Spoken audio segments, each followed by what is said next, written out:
मामाशे. मी देरळ किनळ ग्रामपंचायत माजी मेंबर ग्रामपंचायत. मी पाण्याची टाकी शाळी जिल्हा परिषदच्या शाळेच्या पाठीमागं आहे, तिकडे मुलं खेळतात. तुम्ही त्याला वारंवार पत्र देऊ राहिलो. ते म्हणतात काय व्हायचं ते पाहून घेऊ आम्ही. तुम्ही त्याला वारंवार पत्र दे. म्हणजे ते टाकी पडायला आलेली आहे का? हा, टाकी पडायला येईल आता सध्या. ढेपड पडतात तिकडे मुलं खेळत्या खाली. बरोबर. त्या शाळेहून तार जाईल आपली लाईनची तार ती शाळेवर टेकती. शाळेला दोनदा करंट आलं ना ते सुद्धा पत्र देईल. बरोबर. तर ते काही ऐकायच्या स्थितीत नाही. पत्र कुठं तुम्ही बीडीओला दिलेलं का? हा, बीडीओला पत्र. त्यांचं काय म्हणणं बीडीओचं? बीडीओचं ते म्हणते ते सरण तुम्ही पाहून घ्या. मग ग्रामपंचायतला कळवलं का तुम्ही? ग्रामपंचायतला मी ग्रामसेवकला दोनदा पत्र दिले, माझ्याकडे त्याची पोहोची.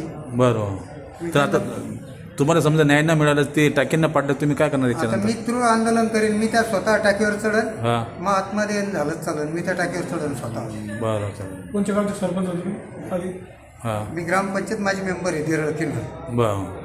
मी नाही झाल्यास मी स्वतः त्या टाकीवर आंदोलन करीन. चालेल, ठीक आहे. हां, त्यांना 8 दिवसात सांगेल मी. त्यांना 8 दिवसात नाही केलं तर मी स्वतः त्या टाकीवर चढणार आहे. ओके, ठीक.